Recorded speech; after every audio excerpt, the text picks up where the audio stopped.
Wish I could feel your love, touch. Wish you could feel your love. Pray till you find you got everything.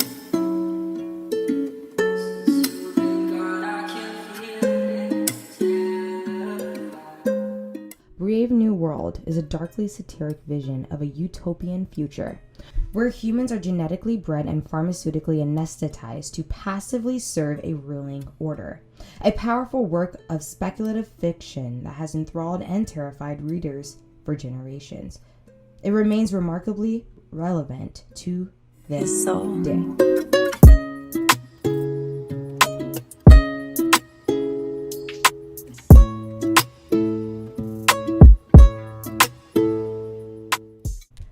Brave New World was written in 1931 and published in 1932 by Aldous Huxley.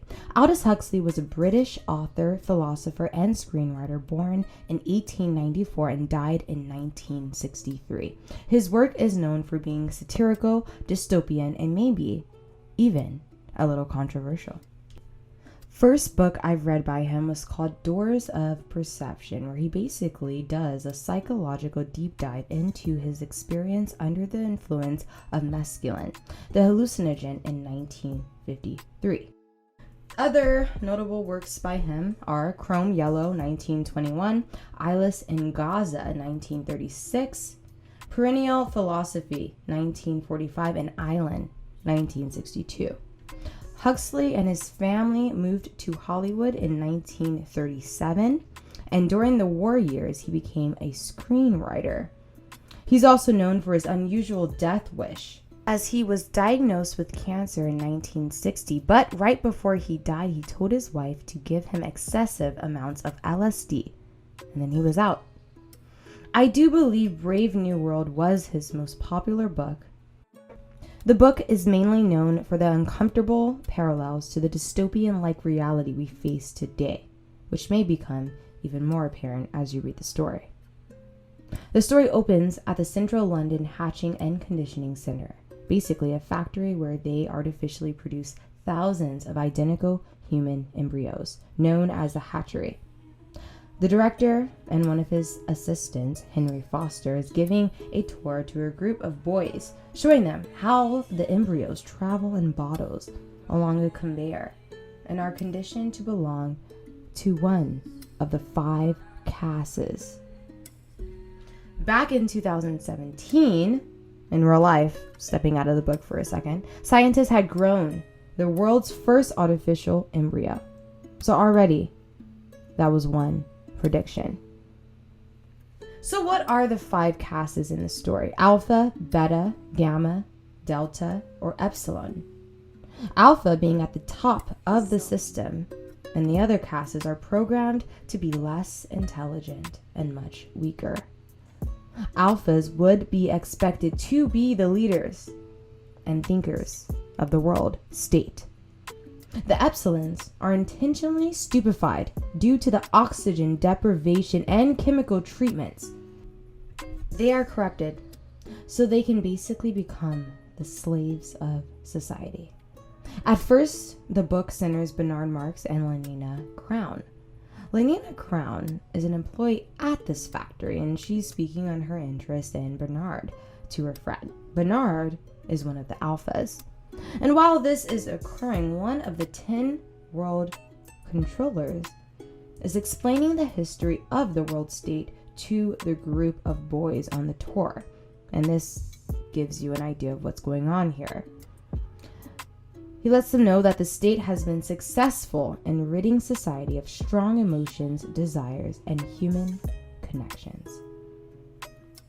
Although Bernard is considered an alpha, he complains about the caste system they have, as he doesn't feel like he belongs. Eventually, he hears a rumor that due to his antisocial behavior and that he's hard to work with, the director was planning to actually exile him off to Iceland. But Bernard already had plans to go on a trip with Lenina, which is the Savage Reservation in New Mexico. Even as an alpha, Bernard has to get authorization to visit this reservation from the director, though.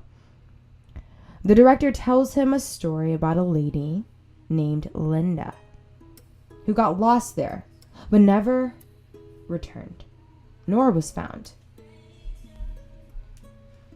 So Bernard and Lenina go on this trip, and they eventually meet John. The villagers' lifestyle at the reservation they visit is very different from the world state. They see that people age, which isn't really a thing where they're from. They saw a man being whipped during a ritual, and they were flabbergasted at what they saw.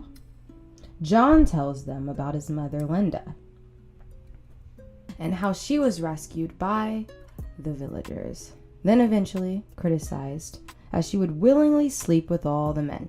We eventually find out that this is the same Linda from the director's story that he told Bernard, and all of this is because she is from the world state, to which she refers as the Brave New World.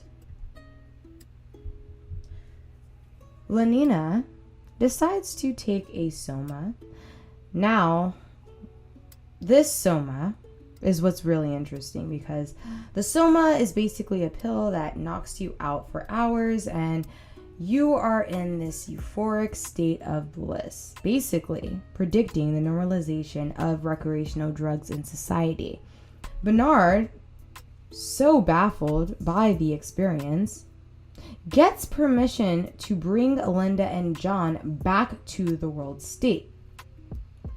Then the director is forced to resign because it is revealed that John is his son. And then he's shamed because that's frowned upon. Not because he left the mother of his child stranded on a random island, but because his actions specifically contradicted the natural order of things at the world state. So John is now popular due to his peculiar upbringing in the reservation. Everyone wants to meet him, talk with him. And Bernard, because he discovered the quote-unquote savage, Bernard was once not as popular as the other alphas, but now he's hot shit. However, it doesn't take long for John to notice the negative effects of all the conditioning done in this society. The excessive promiscuity, lack of humanity, and the artificially induced states of euphoria. John eventually finds out that his mother, Linda, has died, who was put on a permanent Soma holiday since they got to the world state. John ends up attempting to radicalize others, though. He goes up to random people and tries to tell them how corrupt things are, specifically the Soma. However, he only ends up starting a huge riot. But after the riot calms down, John, Bernard, and their friend are arrested because they did try to assist him amidst all the chaos.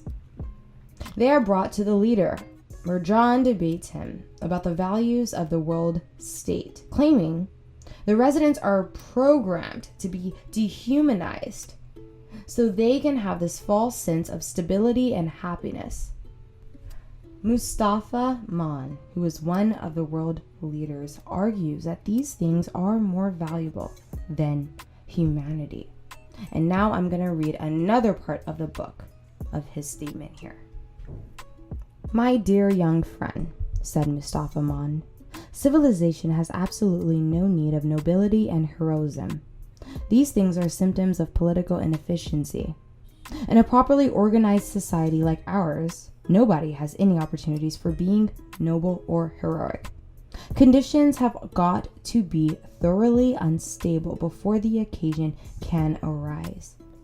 Where there are wars, where there are divided allegiances, where there are temptations to be resisted, objects of love to be fought for or defended, There, obviously, nobility and heroism have some sense, but there aren't any words nowadays.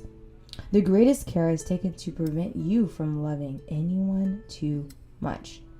There's no such thing as a divided allegiance. You're so conditioned that you can't help doing what you ought to do.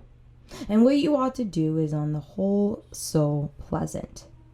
So many of the natural impulses are allowed free play that there really aren't any temptations to resist. And if ever, by some unlucky chance, anything unpleasant should somehow happen, well, there's always Soma to give you a holiday. From the facts.